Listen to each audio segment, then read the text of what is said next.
Vous êtes dans le 12h45. Bonjour, bienvenue. Voici le sommaire. La crise économique que vit le monde n'exclut pas le Bénin. La situation suscite plusieurs interrogations. Dans cette édition, 2 acteurs de la vie politique du pays se prononcent. Après 3 années de dur labeur, les étudiants en journalisme de l'Université d'Amoubé-Calavi ont reçu samedi le parchemin, le compte rendu dans un instant.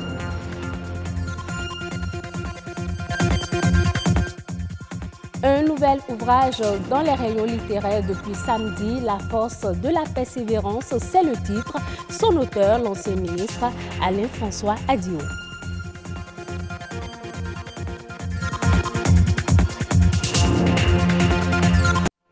Faut-il une nouvelle conférence face à la crise socio-économique qui sévit dans le monde et n'épargne pas le Bénin? La question préoccupe plus d'un et sur le sujet, la rédaction a fait intervenir 2 acteurs de la vie économique et politique. Marie-Élise Bédo et Ali Oudou sont au micro de Arnaud Adadia. Moi, je n'aime pas les assises, on va parler. On parle trop. On fait trop de discours pour pas d'action concrète dans notre pays. Une autre conférence, il y a des gens plus avisés que moi qui pourront le dire. Mais moi je dis, comment répartit-on les richesses de façon équitable dans toutes les couches sociales de ce pays? Nous sommes là, nous voyons. Nous sommes de la société civile, nous sommes dans des entreprises privées, nous savons ce qui se passe.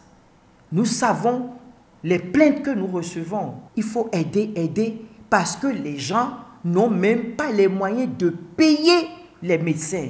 Et lorsqu'on prescrit certains médicaments, des gens préfèrent ne pas aller acheter les médicaments parce qu'ils n'ont pas les moyens.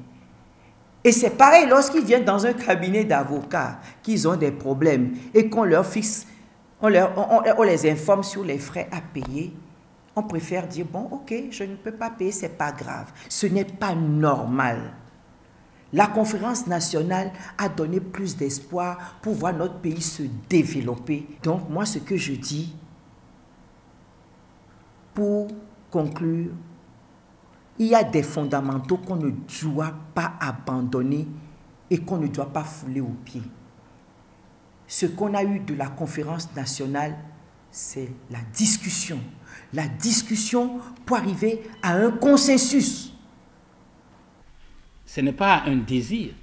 Et s'il y a eu la conférence nationale en février 1997, ce n'est pas un plaisir. C'est les conditions objectives et subjectives du moment qui l'ont exigé.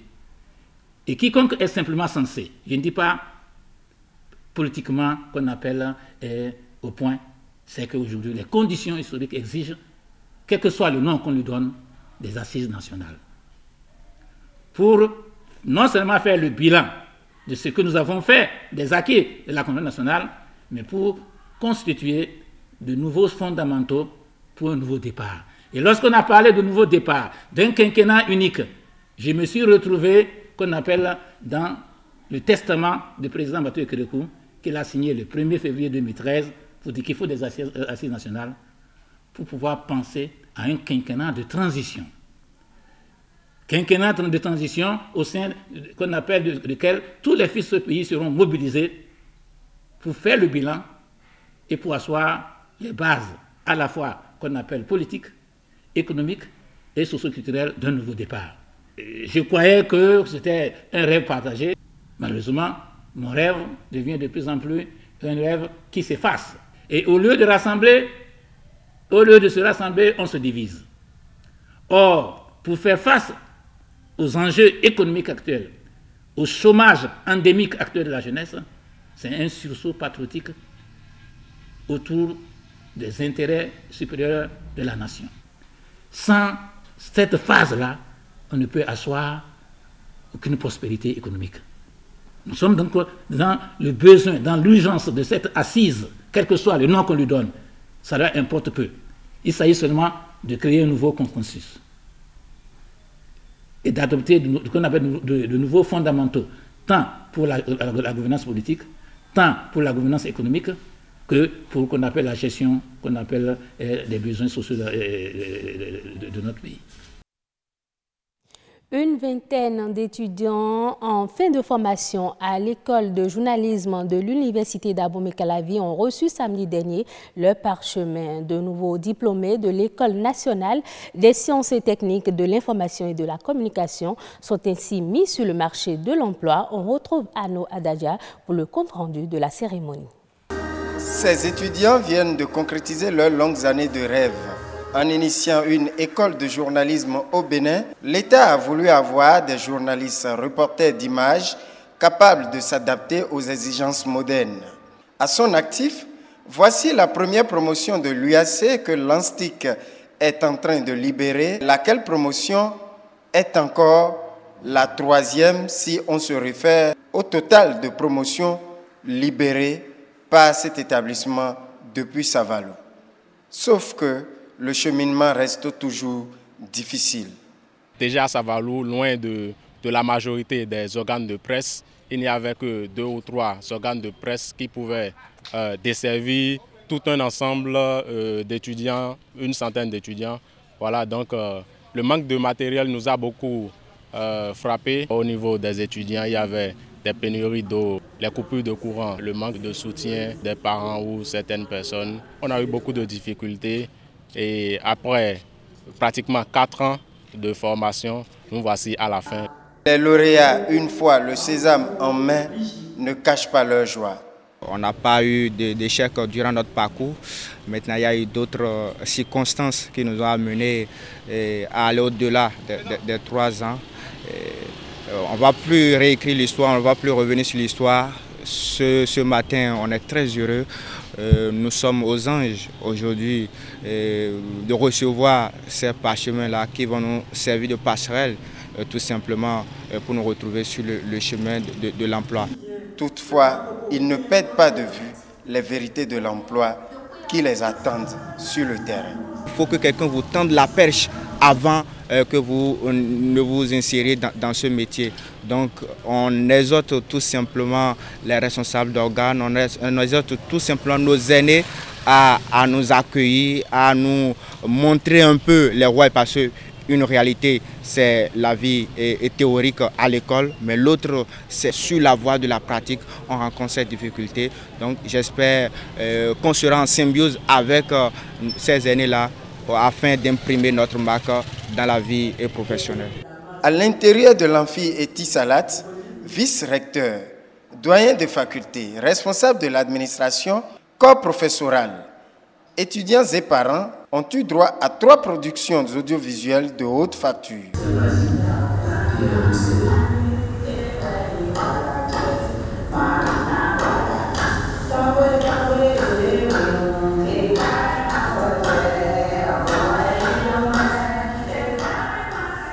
Pour le directeur de l'ANSTIC, ces enfants peuvent encore mieux faire. Ce que vous voyez est vraiment, je dirais, peu de moyens, mais beaucoup d'expérience et beaucoup de volonté de bien faire. Et c'est pour cela que j'aimerais encore une fois demander d'applaudir. On ne refuse pas que le Bénin se réjouisse de l'ANSTIC, mais la question fondamentale qui demeure reste comment compléter les moyens à cet établissement pour plus de qualité. Le scénariste est spécialisé dans l'art de créer le suspense, d'inventer des personnages attachants et des situations qui nous font rêver ou auxquelles on peut s'identifier. C'est aussi un métier dont les élus sont rares. Et pourtant, ce n'est pas compliqué, nous dira Michel Alessandre, ancien fonctionnaire de la police, aujourd'hui scénariste. Il est au micro de Marcel Arrossi.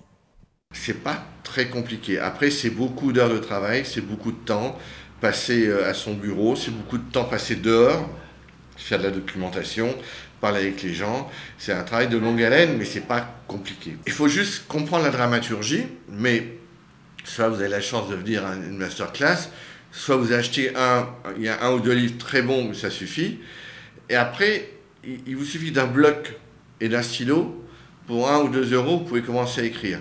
Lorsqu'on est cadreur, il faut faire une école technique. Une caméra, c'est technique. Pareil pour le son, pareil pour la lumière. Voilà, c'est des métiers techniques où il faut apprendre. Et ça coûte cher. Puis il faut du matériel. Là, un scénariste, du papier, un stylo, et puis votre tête. Voilà, votre tête, ça coûte pas cher, vous l'avez. Il faut la faire travailler, il faut la faire tourner. Alors, c'est vrai que j'ai un passé, je ne vais pas m'en cacher. Je suis un ancien fonctionnaire de police. J'étais enquêteur de police à la direction de la police judiciaire à Paris. Je dirigeais un groupe de répression du banditisme. Et le hasard, pendant 16 ans, et au bout de 16 ans, j'ai croisé la route du grand réalisateur Bertrand Tavernier, qui m'a demandé d'écrire un film. Alors là, je lui ai dit, mais Bertrand, vous êtes gentil, mais je ne sais pas écrire de film. J'ai fait des études de pharmacie. Je suis entré dans la police par hasard, mais écrire un film, c'est totalement hors de ma portée. Et puis, il m'a poussé, et à force de me pousser, j'ai écrit quelques pages, et ces quelques pages, finalement, lui a plu, et c'est devenu un scénario de long métrage. Un nouvel ouvrage dans les rayons littéraires. Son titre, La force de la persévérance. L'ancien ministre Alain-François Adio est son auteur. À travers ce 5e livre de son répertoire littéraire, L'homme tente de renaître. Monique Thoron et Marcel Arrossi ont couvert le lancement de l'ouvrage ce samedi. La force de la persévérance. Un nouveau livre paru aux éditions La Croix du Bénin. Alain-François Adiou, l'auteur, matérialise la somme de ses douloureuses expériences capitalisées et veut les partager avec le monde. Au regard de tout ce que j'ai vécu, Adiou Alain, ancien ministre de Mathieu Kérékou, on ne le présente plus.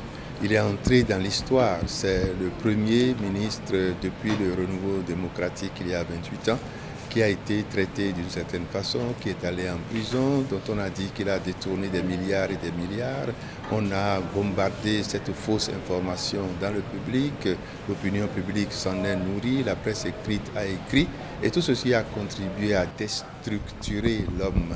Donc, quelque part, il fallait, à un moment donné, une fois que j'ai fini de faire mon deuil, de faire le deuil des émotions, me nourrir de détermination, de courage, de ténacité, de pardon, garder le silence pendant un certain temps pour revenir à la face des choses, à la face du monde public et montrer aux Béninois que Adiou Alain n'est pas mort, il est encore vivant. Ce livre de 212 pages qui peint la douleur morale de l'homme est également ouvert au public. C'est un livre que j'adresse à toute personne, à tout lecteur qui vivrait des moments difficiles de sa vie, surtout si les difficultés qu'il rencontre ne proviennent pas de lui-même.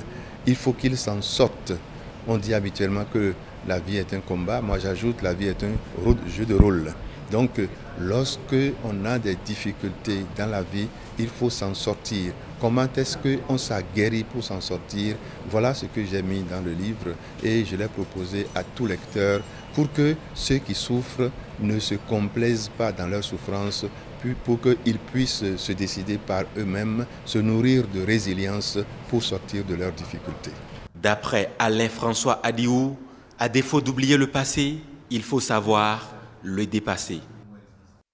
Dernière information avant la fin de ce journal, les autorités ivoiriennes mettent fin à la vente illicite des noix de cajou. La noix de cajou rapporte chaque année environ 600 milliards de francs CFA aux paysans. Un chiffre qu'il est possible de doubler, voire de tripler en peu de temps en augmentant tout simplement les capacités de transformation. Désormais, tous les magasins et centres de collecte situés près des frontières seront fermés. Les contrevenants s'exposent au retrait de leur licence d'exportation. Ce sera tout pour cette édition. Merci de nous avoir suivis. On se retrouve à 19h45.